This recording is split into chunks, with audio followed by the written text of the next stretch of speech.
Sharma show.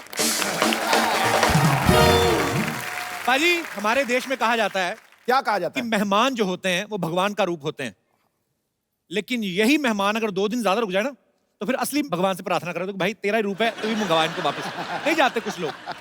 Mumbai शहर का आपको पता है, यहाँ पे तो माँ बाप खुद दुआ कर रहे होते हैं कि बच्चे कहीं बाहर खेलने जाएं तो घर में कोई और खेलने कूदने वाला आए, ऊपर से मेहमान आ जाए तो और मुसीबत। अच्छा, हमारे देश में गर्मियों की छुट्टियों में हमारी जो बहू बेटियां बेचारी जिनकी शादियां हो जाती हैं, शादी के बाद नाना और मामा इन्हीं के घरों में घूमने जाती है। और कहाँ जाएंगी? अच्छा, इन गर्मियों की छुट्टियों में एसी कूलर और ट्रांसफार्मर पे इतना लोड नहीं होता जितना नाना और मामा पे होता है। और ये लोग जब छोड़ने जाते हैं ना वापस उनको छुट्टियों के बाद, 1 घंटा पहले स्टेशन पे पहुंच जाते हैं। हाँ। स्टेशन पे वेट कर लेंगे, इनकी ट्रेन नहीं छूटनी चाहिए। और जो हस्बैंड अपनी बीवियों को मायके छोड़ने जाते हैं ना, वो खुशी खुशी में कभी कभी ससुराल तक छोड़ आते हैं। उनको डर होता है कि रास्ते से ना वापस आ जाए। अच्छा, कुछ गेस्ट ऐसे होते हैं ना, हीट टाइप के। ढीठ भी होते हैं बड़े। अच्छा, अपने घर में ना अगर हाथ में तेल लगा ना तो टीवी का रिमोट भी नहीं उठाएंगे, उसको साइड से उठा के ना ऐसे ठुड्डी से चैनल चेंज करेंगे। और दूसरे के घर में जाएंगे, सब्जी सुब्जी खा के उनके पर्दे से भी पहुंचाते हैं। क्या फर्क पड़ता है, उन्हें कौन सा इनके घर। अच्छा, एक चीज आप देखना, जो लेडीज होती हैं घर में, जो मेहमान आता है ना उनके सामने बड़ी सोफिस्टिकेटेड हो जाती हैं। बच्चे ने आपके ने अगर दही का डोंगा भी गिरा दिया ना तो ज्यादा डांटेंगे नहीं। बबलू, इट्स ओके बेटा, I will clean, you go and do your homework. क्या देख रहा भी, आज बड़ा प्यार। नहीं तो वही माँ, जब कोई मेहमान नहीं ना होता, बच्चा नंगे पाँव सोफे पे भी कूद जाए ना ऐसे करके, तो हाथ मरोड़ के ऐसा घूसा मारती ना, तब बच्चे को समझ में आता है मेरे बाप की कमर टेढ़ी क्यों है। अच्छा, कुछ घरों में ना नए बर्तन जो होते हैं ना मेहमानों के आने पे निकालते हैं। और कुछ लेडीज तो इतना ध्यान रखती ना, गिलास में से जो स्टिकर होता है ना लगा होता है छोटा सा, उसको भी थोड़ी देर पहले ही उतारती जब शरबत देना होता है। मेहमान जब शरबत पीते ना, तो शरबत पीता तो होठ से खिंच के निकालता है वो। उसको बड़ी देर बाद समझ लगता है कि ये शरबत का मीठा नहीं है, ये उसकी चुंबक है। फिर वो बेचारा घुमा के पीता है। अच्छा, कुछ लोग ऐसे भी होते हैं जो अपने घर में चाय पीते ना, साथ में कुछ नहीं खाते। नहीं नहीं बेटा, ले जा वापस, खाली चाय पी लेंगे। नमकीन आ भी जाए तो एक आध मूंगफली का दाना। किसी और के घर में जाए ना, तो काजू बादाम की थाली पे ऐसा आपकी पार्टी के चोर निशान जैसा पंजा बना के ना भर के काजू बादाम उठाते हैं। और फिर इधर से काजू लीक होता है, वो भी नहीं गिरने देते। और बहन जी बस हम तो पूरा पूरा पैसा वसूल करते हैं। मुफ्त का चंदन किस मेरे नंदन। अरे, कुछ लोगों को पता चलता है ना मेहमान आने वाले हैं, घर की चीजें छुपाना शुरू कर देते हैं। बेटा, काजू बादाम पीछे कर, मूंगफली और चने आगे कर। और लेडीज अपने बच्चों को समझाने लगती हैं, बेटा अपनी वीडियो गेम छुपा ले, तेरी बुआ का बेटा बड़ा कमीना तोड़ के जाएगा वो। मतलब अलग ही टेंशन है। लोग जब दूसरों के घरों में जाते हैं ना, अपने बच्चे को खुला छोड़ देते हैं, और बच्चे इतने फ्रैंक हो जाते हैं, उनके बिस्तर पे सुसु कर देते हैं कभी कभी। हाँ, होता है ऐसे। और फिर मियाँ बीवी में झगड़ा करवा देते हैं। अंदर जाके पति बोल रहा था, अरे कोई बात नहीं, सुसु कर दिया तो, और पिला अपने भतीजे को शरबत। हमारा तो ये दिनेश है ना, अपना गिटारिस्ट, मेहमानों के जाने के बाद ना अपना तकिया चाट रहा था। उसकी बीवी कहती, ये क्या कर रहे हो? कहते, तेरे भांजे का बेटा कर को है, चॉकलेट लगा गया उसके नीचे, 70 रुपए की चॉकलेट खराब की, 250 रुपए की चादर, वही खत्म कर रहा हूं। अच्छा, अपना बच्चा शरारत कर दे, आप जितना मर्जी डांट सकते हो, मेहमान के बच्चे को आप डांट ही नहीं सकते। मेहमान का बच्चा आपका महंगा साला गिलास भी तोड़ दे ना, तो आपका अंदर चाहे जितना मर्जी गुस्सा है, आप डांट नहीं सकते। उल्टा मेहमान खुद डांटता ना बच्चे, क्यों तोड़ दिया गिलास आपने? अरे रहने दो बहन जी, बच्चे ही तो हैं, बच्चे नहीं शरारत करेंगे तो कौन करेंगे हैं? अच्छा, उसका खुद का बच्चा सोच रहा होता है कि ये बात हमारे साथ तो कभी हुई नहीं, हमारे तो सीधा गाल पे थप्पड़ आता है। अच्छा, गुस्सा तो होता ही गिलास टूटने का। फिर बच्चे को प्यार से बुलाते हैं, जब इधर उधर जाते ना माँ बाप, कम बेटा, क्या नाम है आपका?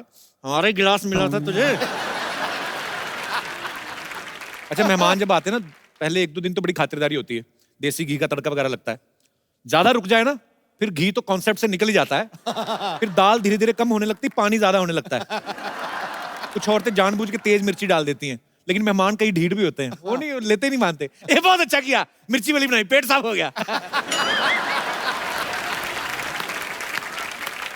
अच्छा, जब मेहमान आते ना, उनके आगे बिस्किट वगैरह रखते ना, तो माएं अपने बच्चों को मना कर देती, बेटा उनकी प्लेट से बिल्कुल नहीं उठाना। तो बच्चे मजबूर होते हैं, हाथ बांध के खड़े रहते हैं। मेहमान कभी कभी खुद बोल देते हैं, बेटे आप भी लो। बच्चा माँ की तरफ देखता है, फिर माँ कहती, नहीं नहीं आप खाइए, तो खाता रहता है। अच्छा, बच्चे पोल भी खोल देते हैं, कहाँ खाता रहता है, आज ही तो लेके आए पापा, झूठ बोल रही है। अच्छा, मेहमान जब जा रहे होते हैं ना, तो सबसे छोटे बच्चे को वैसे 150-200 रुपए दे देते हैं ना। तो बच्चा लेता नहीं, माँ मना करती, नो बेटे पैसे अंकल को बोलो थैंक यू, नहीं चाहिए पैसे, बोलो चलो थैंक यू, नहीं चाहिए। पीछे हाथ कर लेते ना, तो मेहमान जबरदस्ती बच्चे का हाथ पकड़ के रखो बेटा चॉकलेट खा लेना। अच्छा मेहमान मोहल्ला भी नहीं क्रॉस करते, माँ फटाफट दरवाजा बंद करके बच्चे को घेरती थला। बच्चे की उंगली मरोड़ के ऐसे निकालती है ना 100 रुपया। तू क्या करेगा, चल भाग इधर, चल। अच्छा कई बार ऐसा होता है ना कि गेस्ट के बच्चे आए, वैसे आपका सोफा देख के ना उसके ऊपर कूदने लगते हैं। हाँ। ए कितना नरम है। अच्छा जिसका घर होता है ना वो बस नहीं चलता उसका, फिर वो अपने कुत्ते को देख रहा होता कि चलो हमारे तो रिश्तेदार, तेरे थोड़ी कुछ लगते, तू तो काट। भाई आज के जो हमारे मेहमान हैं वो मल्टी टैलेंटेड हैं, जिस फील्ड में जाते हैं अपनी कामयाबी के झंडे गाड़ देते हैं। एक बेहतरीन एक्टर तो हैं ही, नेक दिल पॉलिटिशियन भी हैं, और सबसे पहले बहुत ही मजेदार इंसान है। आप सबकी जोरदार तालियों के बीच बुलाना चाहूंगा very talented versatile actor one and only mister Paresh Rawal साहब। लबों पे तारीफ और सर पे जीत का ताज होता है। वाह। आप जैसा अभिनेता सदा वक्त का सरताज होता है। आपकी मौजूदगी से चमकता है ये बॉलीवुड। अरे ऐसा फनकार बना के तो खुदा को भी खुद पे नाज होता है। वाह क्या बात है। Manoj sir welcome welcome. एक अपनी तरफ से भी मैं सुना दूं। जी जी सर, अरे आइए क्या प्लीज प्लीज। बात है। एक जिंदगी में कितने किरदार निभा के बैठे हैं। एक जिंदगी में कितने किरदार निभा के बैठे हैं। ये वो ऑलराउंडर है जो अपना सिक्का जमा के बैठे हैं। हम तो आए थे दिल्ली आपसे मिलने के लिए, पर जनाब आप तो पंजाब पे जाके बैठे हैं।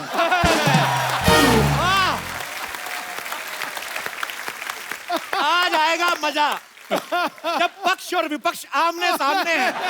आइए सर, आपका बहुत बहुत स्वागत है। आइए थैंक यू सर, थैंक यहाँ पे यू राजमान सो होइए। सर सबसे पहले तो आपकी बड़ी शानदार मूवी आ रही गेस्ट इन लंदन, मच। उसके लिए बहुत बहुत बधाई आपको। Thank you ji. Paresh sir के निभाए हुए किरदारों की बात करें तो मेरे ख्याल से ये पूरी रात निकल जाए। एक तरफ बाबूराव का रोल, एक तरफ सरदार पटेल साहब का रोल, एक तरफ कांजी भाई का रोल, एक तरफ गुंडिया बाऊ, इतने सारे वेरिएशन, इतनी बड़ी जर्नी, नेशनल अवार्ड, फिर पॉलिटिशियन है, पद्मश्री। सर इतना सब कुछ हासिल करने के बाद आपने कभी सोचा था कि विपक्ष के नेता भी आपके लिए शेर कहेंगे? बड़ा शरारती है बंदा यार तू। नहीं, मैं तो उनको विपक्ष में मानता ही नहीं हूँ।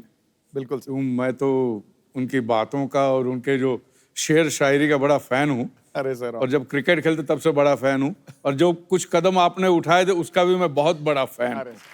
Thank you. जैसे फिल्म इंडस्ट्री में जब कोई आपका को एक्टर कोई बहुत अच्छा परफॉर्म करता है तो हम उसको कॉम्प्लीमेंट देते हैं कि यार तुमने ये सीन बड़ा अच्छा किया, तुमने ये फिल्म बड़ी अच्छी की। संसद में जब आप होते हैं तो कभी पार्लियामेंट से बाहर आके एक किसी विपक्ष वाले नेता को बोला कि यार किसी को बताना मत, लेकिन तुमने मुद्दा अच्छा उठाया था? बोलते हैं, बिल्कुल बोलते हैं। Appreciate ये करते बात हैं? होती रहती है या अच्छा। और कभी विपक्ष वाले ये भी बोलते हैं कि भैया ये मुद्दा उठाना भी मत। अच्छा ऐसे भी बोल देते हैं? ऐसे भी बोलते। पाजी पहले एक जमाना होता था कि आप अगर कुछ बयान देते हैं बीइंग ए एक्टर या बीइंग ए पॉलिटिशियन, तो बाद में कुछ ना कुछ अगर उसको तोड़ मरोड़ दिया जाता था तो आप बोल सकते थे कि यार मैंने ऐसा कहा नहीं था, मेरे कहने का ये मतलब नहीं था, मेरे कहने का मतलब ये था। लेकिन आजकल आप अपने हाथों से टाइप करके सोशल नेटवर्किंग पे लिख देते हैं जो भी आप फील करते हैं, जो भी आप प्रतिक्रिया देना चाहें, उससे बाद में आप पलट भी नहीं सकते। सर ये चीज अच्छी है कि बुरी है, आपको क्या लगता है? आपसे बेहतर कौन जान सकता है।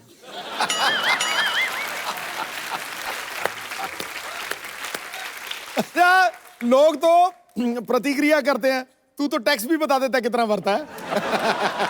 चलिए लेट्स चेंज द टॉपिक।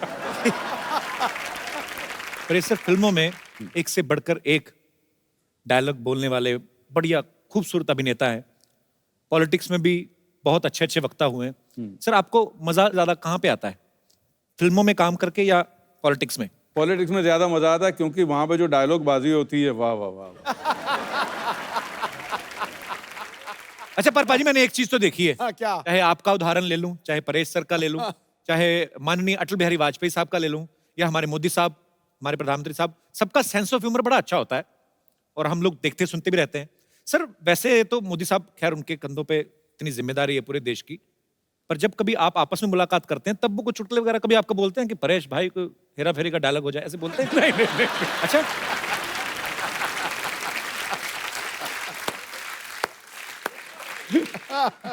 अच्छा ऐसे नहीं।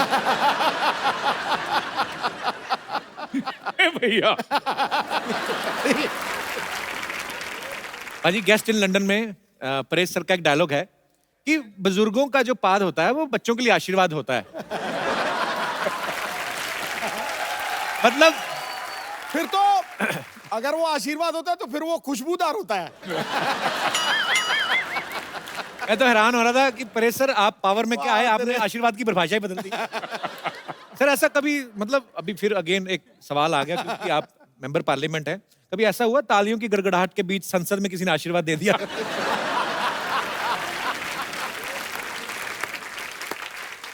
आवाज तो नहीं सुनाई दी। ओह, मैं आपसे सवाल पूछना चाहूंगा बिकॉज आप फिल्म इंडस्ट्री से जुड़े हैं और बेहतरीन पॉलिटिशियन भी है, तो मैं आपके सामने कुछ फिल्मों के नाम लूंगा, टाइटल आपको बताना कि वो किस नेता को सूट करते हैं। खामोशी,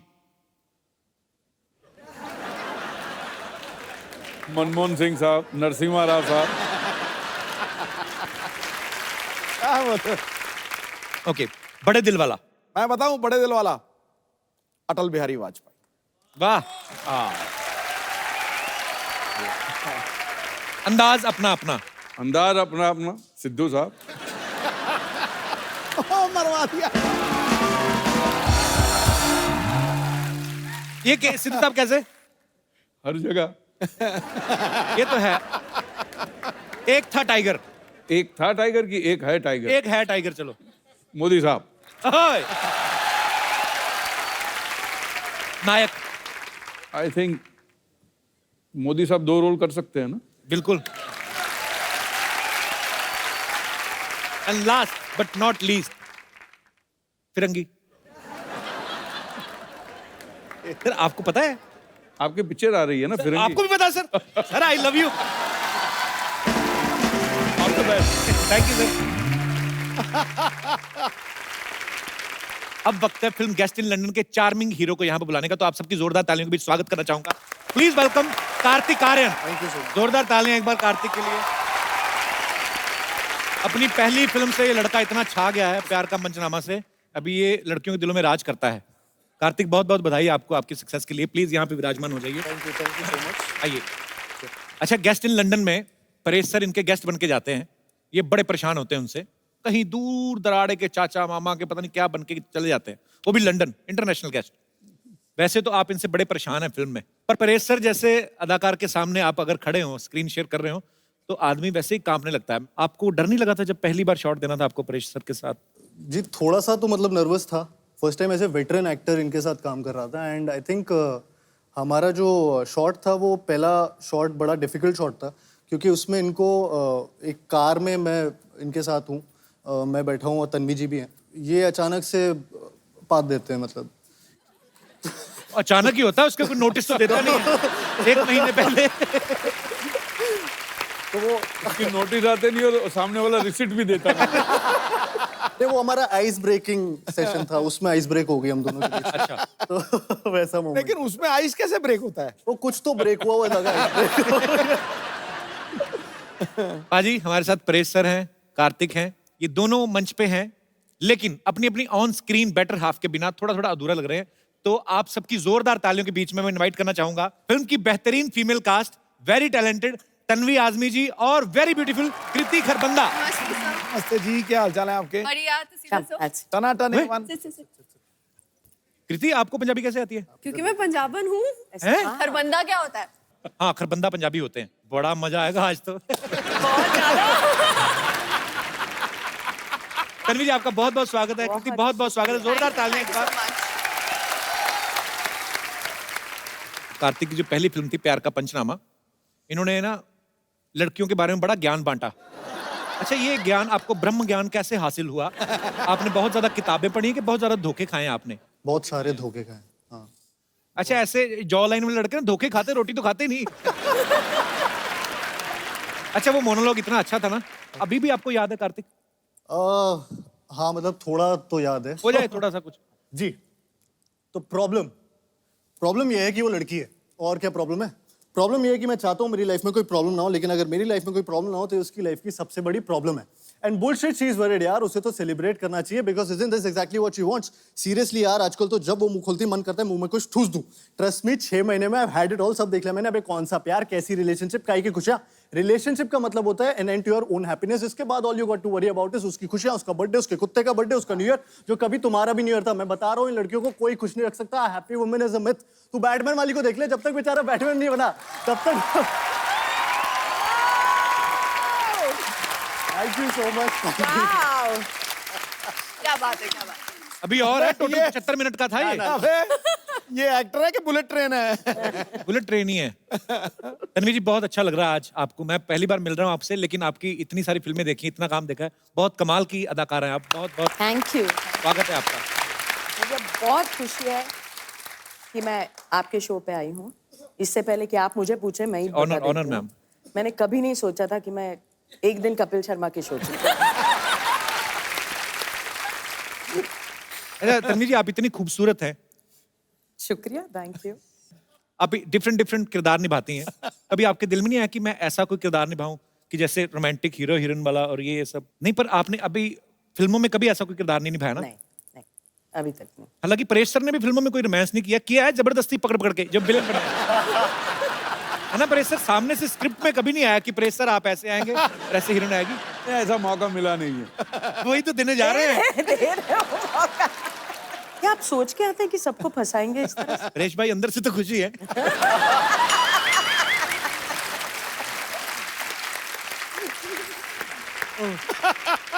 तो हमारे दर्शकों के लिए हो जाए मैम प्लीज। ये रिस्क आप लोगों ने उठाया था। हाँ जी, कृति जो है इंडिया की मोस्ट डिजायरेबल विमेन है। जोरदार तालियां। वो और इंडिया की one of the hottest girl है। जोरदार तालियां। So proud of you. मुझे लगा था कि आपको ऐसा लगेगा, इसलिए मैंने इतनी मेहनत करी सिर्फ आपके। मैं समझ गया। अच्छा, आप मोस्ट डिजायरेबल गर्ल हैं, मोस्ट हॉटेस्ट गर्ल हैं। मोस्ट डिजायरेबल मैन में आपको क्या लगता है, क्या क्या क्वालिटीज होनी चाहिए? उसकी आंखें आपकी जैसी होनी चाहिए। मेरी तो खुलती ही नहीं है। तभी तो। अच्छा, आपको ऐसी आंखें चाहिए जो खुलती ना? हाँ। अच्छा। और अच्छा, मुझे एक बात पूछनी है। जैसे लड़कियों को हॉट बोलते हैं तो उनको अच्छा लगता है। किसी आदमी को बोलता है तू बड़ा गर्म रहता है, तो पंडित उसको बोलता है चांदी में मोती पहना कर। हैं? ऐसा होता है। बहुत अच्छे। पर मुझे यही जानना है कि हॉट लड़के की डेफिनेशन क्या होती है? कार्तिक आर्यन। अरे बाप। चलो, वो तो आप दोनों हीरो हीरोइन हैं, एक दूसरे को सपोर्ट करना बनता है। पर जनरली क्वालिटीज, कार्तिक बहुत हैंडसम है, पूरा चॉकलेट है पूरी। क्या खाती हैं आप? कैसे इतना चेहरे पे ग्लो कैसे है? मतलब मम्मा ने खूब घी मक्खन खिलाया मुझे। तो लगा क्यों नहीं? लगा कि जिम जाती हूँ। अच्छा। कार्तिक, आपकी नजर में हॉट लड़की की डेफिनेशन क्या है? मतलब हॉट मतलब वही गर्म होता है। आई मीन ये क्या मतलब, थर्मामीटर लगा के चेक करेगी ये लड़की हॉट है? ऐसे कैसे? मतलब कुछ चीजें समझ में नहीं आती, मैं इसलिए पूछ लेना चाहिए। नहीं, जैसा आप बोल रहे थे ना, घी खाई हुई मलाई, खट्टी खट्टी थोड़ी। मैं कार्तिक से पहली बार मिल रहा हूँ, इतना क्यूट लगता था, मुझे नहीं पता इतना चालू है। इतना शरारती है ये दोनों बड़े शरारती हैं। अब आपकी दोनों की साथ में पहली फिल्म है ना ये? जी। तो आपकी दोनों की केमिस्ट्री इतनी अच्छी लग रही है फिल्म में, जाहिर सी बात है बहुत ही कमाल का काम किया होगा आपने। नमस्कार परेश जी, तन्वी जी, नमस्कार, कार्तिक जी, नमस्कार कृति जी, माय सेल्फ बच्चा यादव, द डूड। ऐसा हमारे दोस्त ना हमारे सर्कल में कहते हैं, यू आर द डूड। पता नहीं क्या है यार, हमारी पर्सनालिटी कुछ ऐसी है, छा जाते हैं। वैसे कार्तिक जी, आपको पता है ये जो अपने सिंगल मंचले टाइप के लड़के होते हैं ना, उनका मसीहा है ये लड़का। ऐसा ही बता रहे हो। ये सर बोलना शुरू करते हैं ना, ऐसा धनाधन बोलते जाते, रुकता नहीं है आदमी यार। और उसमें हमारा फेवरेट बताएं कौन सा है? तन्वी जी, परेश जी, ये वाला ना, वो कहते हैं कि गर्लफ्रेंड जो होती है ना, वो कहती है कि पर्दे लेने। फिर शॉपिंग मॉल में जाती है, कुशन कवर लेके आ जाती है और 2 हफ्ते बाद तक कहती रहती है पर्दे लेने। लेकिन सर ये ट्रू है। वैसे परेश जी, आपका आशीर्वाद लेना चाहेंगे? नहीं, वो परेश जी, वो वाला आशीर्वाद मत दीजिएगा जो ये फिल्म में बताया है इन्होंने कि बुजुर्गों की 5 बच्चों के लिए आशीर्वाद होती है। ये वाला आशीर्वाद हम खुद को ही काफी दे लेते हैं, नॉर्मल वाला ही दे दीजिए। कृति जी, जी ये आप ये फिल्म में लंदन में रहती है ना? हाँ जी। लंदन मतलब अपना वही ना जहाँ पे विंबलडन ऐसा सब खेलते हैं। हम गए थे, हमने देखा था। तू कब गया था लंदन? नहीं, हम पुत्तन के घर गए थे, वहां देखा था। उसके टीवी पे सब आ जाता है। तो सबके टीवी पे सब आता है। हाँ, लेकिन हम सबके घर तो नहीं जा सकते ना यार, इसके लिए पुत्तन के घर। अजीब आदमी है यार, तू कब बीच बीच में टोकता रहता है यार, इज सिली मैन यार। वैसे तन्वी जी, आपको एक बात साफ साफ बता देना चाहते हैं, हमें कोई संदेह नहीं है। किस बात का? अरे बाजीराव जी की मम्मी है यार, ये पहचानो जरा। इनके बेटे ने कहा था कि बाज की नजर और बाजीराव की तलवार पे संदेह नहीं करते। थोड़ा सा कभी कभी मंडे हो जाता है, पर संडे बिल्कुल। जॉक हुआ जॉक। ये जरा जॉक्स के लिए बात बोल दे, क्या माहौल बनता है।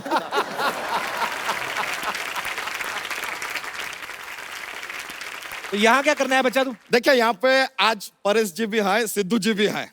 हमने सोच लिया कि हम भी अपनी एक पार्टी बनाएंगे। अबे तुझे पता भी है पार्टी के क्या क्या होता है पार्टी में? पार्टी में एकदम शुरुआत में होता है स्टार्टर, ठीक है। फिर थोड़ा टाइम के बाद मेन कोर्स आता है, डेजर्ट आता है। उसके बाद यार नाच गाना म्यूजिक डीजे सब होता है। उसके बाद थोड़ा ज्यादा हो जाता है तो लड़ाई झगड़ा भी होता है, ये सब तो होता रहता है। और हमने सोचा है कि अपनी पार्टी में हम किसे लेंगे। मेन हमारी पार्टी में होगा यो हनी सिंह, दूसरा होगा बादशाह, तीसरा वो लॉन्च गुरु होगा अपना, वो जो कोई भी हीरो का बच्चा 18-20 साल का होता है लॉन्च करता है, करण जौहर। ये लोग रहेंगे तो पार्टी पूरा एकदम रॉकिंग हो जाएगा। बच्चा तू मिनिस्टर बन भी गया तो तू करेगा क्या तू? ऐसे किसी सो के ऐसे कुर्सी पर बैठेंगे यार। ऐसा मजा, सोफे पे बैठेंगे, पीछे खूबसूरत लड़कियों को बैठाएंगे, सामने खूबसूरत एक्ट्रेसेस आएंगे, उनकी तारीफ करेंगे, मजाक करेंगे यार, माहौल बनेगा। पता कितनी मेहनत करनी पड़ती है पॉलिटिशियन को? ये तो हमें पता है, मेहनत होता है, हम भी सीख रहे हैं। ये देख ले, हम शेरो शायरी का बुक भी लेकर आए हैं। देखिए देखिए, ठोको शेर, हम सीख रहे हैं। एक शेर तो हमने लर्न भी कर लिया है। तो ठोको ठोको, अर्ज किया है, ठोको। कोई आवत है, कोई जावत है, फ्री में खाना मिले वही दावत है। अरे इसका कोई बुरा ना माने, ये थोड़ा सा पागल है। आदमी तो काम का भड़कावत है। बच्चा चल भाग यहाँ से। ये लीजिए, हमको भगावत है। बताऊं तुझे? ओहो, अब हमको डरावत है। इससे बात करना मतलब भैंस के आगे बीन बजाना। ये तो कहावत है। अबे तू मुझे इंटरव्यू लेने देगा? ये आदमी कितना पकावत है। तुझे बात नहीं समझ में आ रही मेरी? अच्छा, अब हमको सिखावत है। बच्चा अब हम तुमका बाहर का रास्ता दिखावत है। ये लीजिए, अब तो कॉपी कर रहे हैं, देखिए सीधा सीधा कॉपी कर रहे हैं। बच्चा अच्छा पॉलिटिशियन बनने के लिए ना अच्छा भाषण भी देना आना चाहिए, अच्छे इंसान होना चाहिए, ताकि आपके भाषण से लोगों की विचारधारा बदले। अरे सर, हम तो ऐसा कमाल का बोलते हैं सर, लोगों की विचारधारा छोड़िए, लोग अपनी जगह बदल देते हैं। ऐसा क्या बोलता है तू? हम बोलते हैं प्लेटफॉर्म नंबर 2 की गाड़ी प्लेटफॉर्म नंबर 4 से जाएगी, लीजिए 2 के लोग 4 पे, 4 के लोग 2 पे, इधर से उधर सब चेंज। ऐसा इंस्टेंट अपना सामान उठा उठा के भाग रहे हैं सब। लीडर ऐसा होना चाहिए जिसको सुनने के लिए भीड़ इकट्ठी हो जाए। अरे तो वो तो हम ऐसे कर लेते हैं। कैसे? कैसे? हम क्या करते हैं सर, हम अपने आप को कुएं में गिरा देते हैं, फिर अंदर से चिल्लाते हैं बचाओ बचाओ, आते भीड़ इकट्ठी हो जाती है, और जैसे ही वो लोग आ जाते हैं हम अंदर से अपना भाषण शुरू कर देते हैं, और तब तक अपना भाषण देते रहते हैं जब तक रस्सी से खींच के आदमी हमें बाहर ना निकाल ले। लेकिन एक बार एक प्रॉब्लम हो गया था सर। क्या? वो आदमी ने हमको ऑलमोस्ट ऐसा बाहर निकाल लिया, तब हम बोले बच्चा यादव, वो बोला जिंदाबाद, हाथ छोड़ दिया यार। जिंदाबाद के चक्कर में मुर्दाबाद होते होते रह गए यार। बच्चा तू इलेक्शन में खड़ा हो गया तो तुझे वोट कौन देगा? सर इतने रिस्पेक्टेड लोग आए हैं, ये देंगे ना हमें वोट। पर ये तुम्हें अपना वोट क्यों देंगे? सर देखिए, आपको नहीं देना, किसी से मांग के दे दीजिए, हमको सेकंड हैंड भी चलेगा, ऐसा कुछ नहीं है। और वादा करते हैं एक बार इलेक्शन जीत गए ना, आपका वोट सूद समेत वापस देंगे हम। अबे तेरी अपनी फैमिली ना, उनसे मांग जाके, चाचा का वोट मांग, किसी और का मांग ले। नहीं नहीं सर, हमें पूरा यकीन है कि हमारे चाचा हमारा साथ हरगिज नहीं देंगे। क्यों? क्या है कि उनके साथ हमारा चारपाई हो गया था। चारपाई नहीं, हाथापाई। तो हाथापाई के बाद आदमी चारपाई पे ही होता है यार, थोड़ा आगे का स्टेज बता दिया, सुन लो यार क्या जाता है। उनके साथ तेरा क्या प्रॉब्लम है? अरे उनके साथ थोड़ा यार वो जमीन का विवाद हो गया। बहुत ज्यादा जमीन है तुम लोगों के पास। नहीं नहीं, चारपाई एक है ना, तो विवाद था कि जमीन पे मैं नहीं सोऊंगा, जमीन पे मैं नहीं सोऊंगा, ये विवाद चल रहा था। इट्स अ लिटिल प्रॉब्लम यार। अच्छा मेहमान आए हमारे, जोक्स तो सुना अपना। You want a jokes? Jokes लीजिए सर, आपको बताते हैं क्या है। हमारा ना एक जोक्स का पिटारा है, हम रेडी रहते हैं हमेशा। तो पेश करें सर एक? हाँ। जरूर। पेश करते हैं। बहुत सारे बादाम खाने से क्या होता है? क्या होता है? बादाम खत्म हो जाते हैं।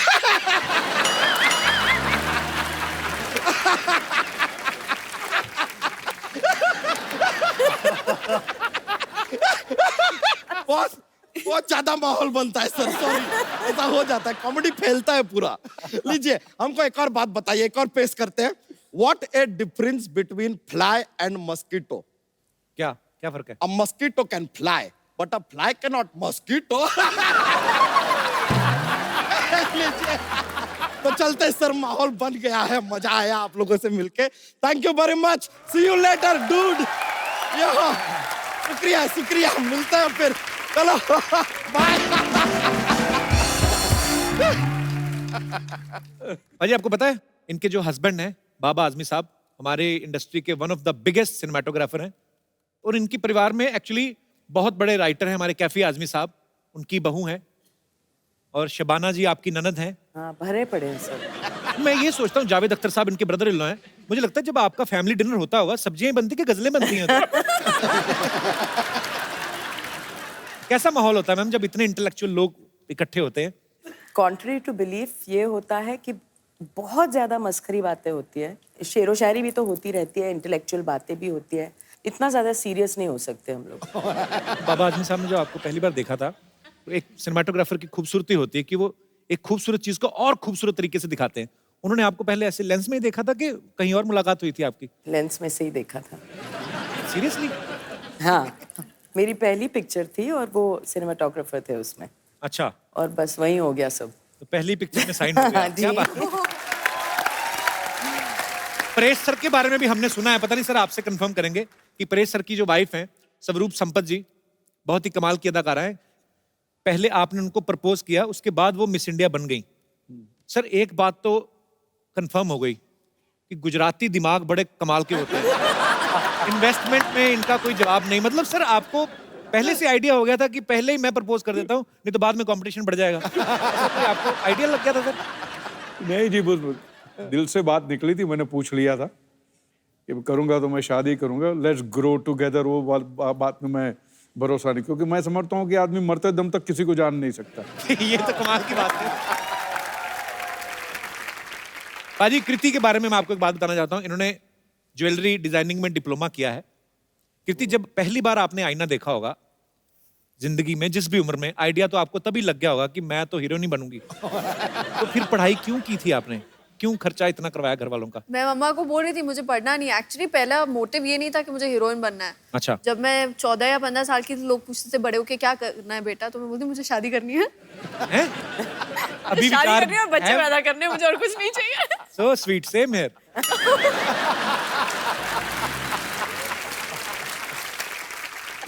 अभी भी वही विचार है कि बदल गए? बदल गए, अक्ल आ गई। ये गलत बात है, जैसे जवानी आई तो अकल भी आ गई। ये क्या बात है? जैसे गेस्ट इन लंदन फिल्म की कहानी है। कुछ ऐसे गेस्ट कभी कभी हमारे घरों में आ जाते हैं, अच्छा भी लगता है जब मेहमान आते हैं, लेकिन कभी कभी परेशानियां भी होती हैं। तो मैं यहाँ पे हमारे जितने गेस्ट आए हैं, मैं आपसे पूछना चाहता हूँ, कभी ऐसा कभी हुआ है कि कोई गेस्ट आपके घर आए हो और आपको परेशानी हुई हो? आप जो भी आपका किस्सा शेयर करना चाहते हो आप कर सकते हैं। हाँ जी ma'am. Hello ma'am, how are you? Fine. कहाँ से आए आप? गुड़गांव। अच्छा जी। सर मेरे घर कोई भी, कितने भी गेस्ट आए, किसी भी टाइम आए, ऑलवेज वेलकम है।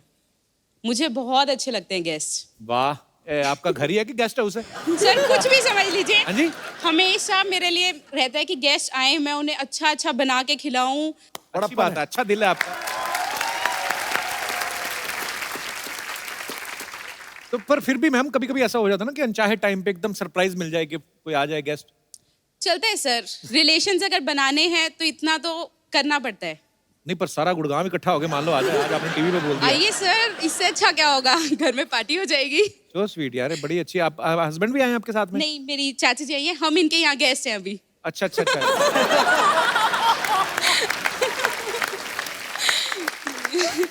तो इसीलिए आप बढ़ा चढ़ा के बोल रही हमारे घर में तो कोई भी आए, किसी भी वक्त आए, ताकि मुंबई वाली चाची ना कुछ कह दे। चाची जी कहाँ पे रहती हैं? मैं यहीं पवई में रहती हूँ। बढ़िया सिस्टर टाइप चाची रखी हुई है आपने। तो आपकी चाची हैं, तो ये कब से आए हुए हैं गुड़गांव से? 2 दिन पहले ही आए हैं। अच्छा अच्छा, तो और कितने दिन रुकने का इरादा है? संडे वो लोग जा रहे हैं। उनसे तो पूछ लो, अपनी तरफ से बोल दिया आपने। फाइनल है। अच्छा अच्छा, पर चलिए बड़ा अच्छा लगा कि इनको मेहमान बड़े अच्छे लगते हैं, मुझे खुद बड़े अच्छे लगते हैं, मुझे बातें करने का बड़ा मजा आता है। तो पर अच्छा लगा आपसे मिलके, शुक्रिया। Thank you. जी कोई और हमारे दोस्त है? यस बेटा। आपको रिश्तेदार पसंद है? बहुत अच्छे लगते हैं, सारे नहीं, कुछ कुछ। मेरे पापा के साइड पे जो कोई पैसा नहीं देता तो उनके पास जाता भी नहीं हूँ मैं। तो मम्मी के साइड जाते तो घुस जाता हूँ अंदर, पैसे बहुत मिलते हैं इसके लिए। बेटा तू बड़ा होके ना कुछ तो बहुत बड़ा बिजनेसमैन बनेगा। और गुजराती लग रहा है। बिजनेस गुजराती हैं आप? हाँ।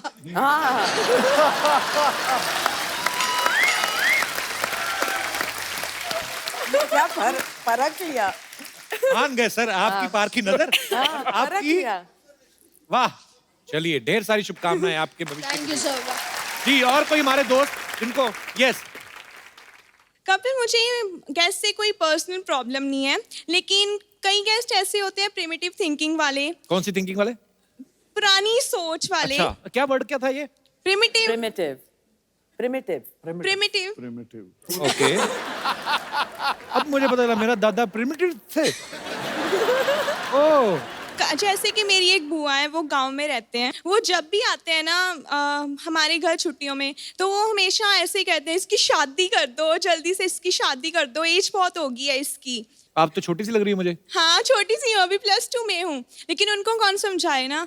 लास्ट टाइम तो हद ही होगी, एक लड़की की पिक्चर ले आए वो तो कि ये देखो ये लड़का मैंने देखा है, गांव में है, इसकी शादी कर दो बस जल्दी से। अच्छा सच्ची सच्ची बोलना, जब पिक्चर देखी तो लड्डू फूटे थे ना अंदर? नहीं बिल्कुल भी नहीं।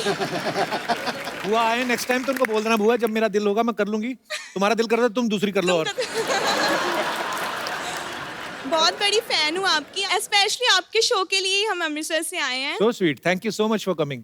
Thank you. Thank you. पाजी आज हमारे बीच भी कुछ मेहमान आए हैं जो एक बड़े अच्छे कॉज के लिए काम कर रहे हैं, एंटी ड्रग्स कैंपेन जो है चला रहे हैं। आप सबका बहुत बहुत स्वागत है। सबसे पहले तो मैं जानना चाहूंगा आपका नाम। सत श्री अकाल, मैं महक, नारकोटिक्स कंट्रोल ब्यूरो की तरफ से हम ये आपसे अपील कर रहे हैं कि 26 जून को हर साल हम international day against illicit trafficking and drug abuse celebrate करते हैं। तो आप पारिश सर और सिद्धू सर सब ऐसे सेलिब्रिटीज़ हैं जिनको लोग फॉलो करते हैं, बहुत एडमायर करते हैं। तो मेरी आपसे दरख्वास्त है कि अगर आप हमारे यूथ को ये संदेश दें कि ड्रग्स के चक्कर में नहीं पड़े, तो I hope that will be a great contribution to that social cause. Thank you. आप लोग बहुत अच्छा काम कर रहे हैं और बहुत बहुत शुक्रिया आपका, आज आप हमारे शो में आए। और आज इस मंच के जरिए हम सबसे अनुरोध करेंगे कि आइए मिलजुल के इस बीमारी को जो है अपने देश से दूर करें, बल्कि ये दुनिया में कहीं भी नहीं होनी चाहिए, और एक स्वस्थ भारत बनाएं हम सब मिलजुल के। आप इतने यंग हैं और इतना खूबसूरत काम कर रहे हैं, आपको मैं एक खूबसूरत सा गिफ्ट देता हूं। हम लोग हमेशा जो भी हमारे दर्शक आते हैं, जो अच्छा काम करते हैं, जो किसी को एंटरटेन करते हैं, खुश करते हैं, हंसाते हैं, और आप सर खूबसूरत सा मोबाइल है, मैं चाहूंगा कि आप इनको गिफ्ट दें।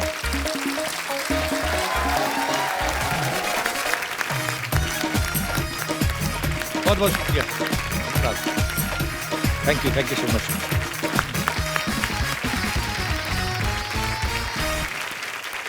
हमारे बीच एक और खास मेहमान है जिन्होंने गेस्ट इन लंदन में म्यूजिक दिया है, राघव सच्चर।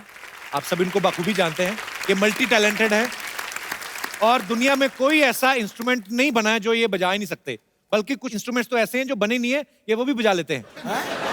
राघव आपका बहुत बहुत स्वागत है। प्लीज, तो मैं चाहता हूं कि आपके फन का मुजाहरा हो जाए।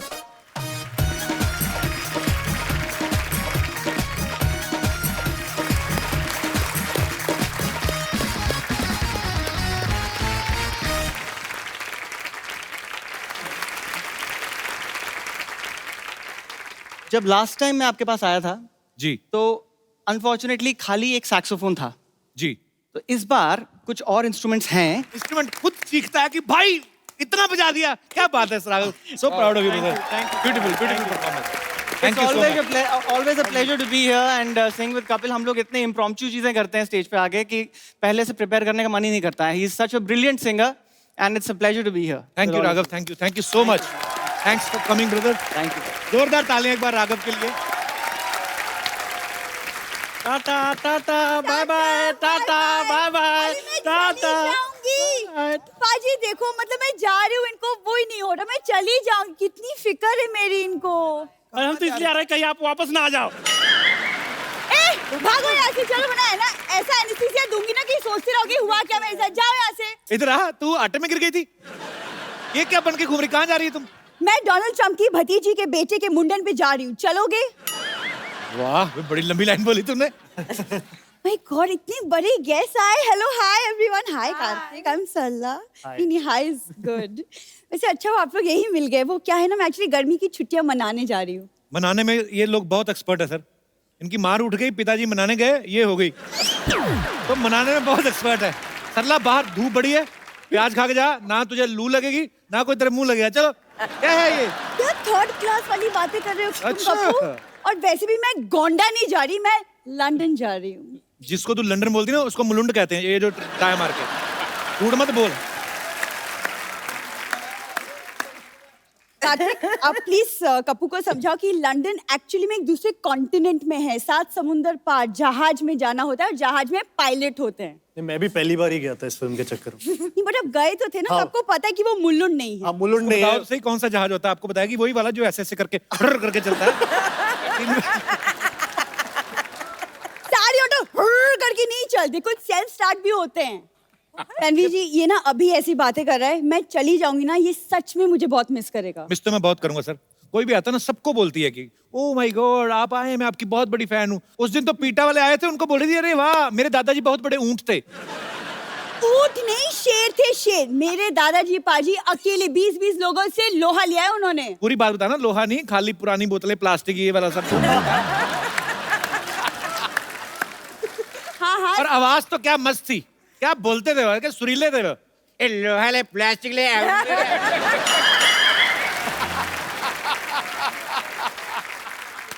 कितनी बकवास बातें कर रहे हो तुम कपूर, तुम रहने दो। परेश सर, मुझे एक्चुअली आपसे एक सवाल पूछना था कि आप तो लंदन इतना आते जाते रहते हैं, तो लंदन का माहौल कैसा है? वो क्या है ना, मैं एक्चुअली मेरा फर्स्ट लंदन ट्रिप है, तो माहौल बड़ा अच्छा है, वहाँ बियर भी मिलता है, वो भी बड़ा अच्छा है। माहौल अच्छा है, बस तूने जाते खराब करना है बस। यहाँ पे मॉडल बन के आई है परेश जी, ये अभी बाहर निकलेगी ना, ये अभी ऑटो वाले को बोलेगी ए क्या मांगता है, क्या क्या पत्ती बोलती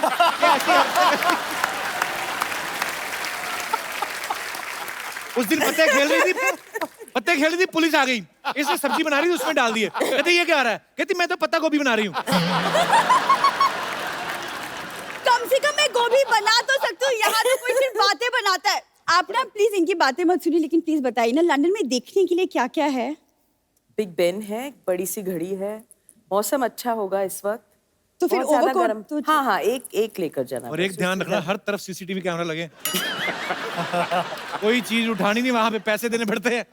हाँ हाँ, मुझे वो सब पता है, मेरे खानदान का अंग्रेजों के साथ उठना बैठना था, आई नो दैट। पूरी बात में बताना कैसे उठना बैठता था। देखो तुम शुरू मत हो जाओ फिर से। ऐसे इनके दादाजी बैठे होते थे, अंग्रेज आते थे, टपली मार के बोलते चल बे उठ। अंग्रेज बैठ जाते।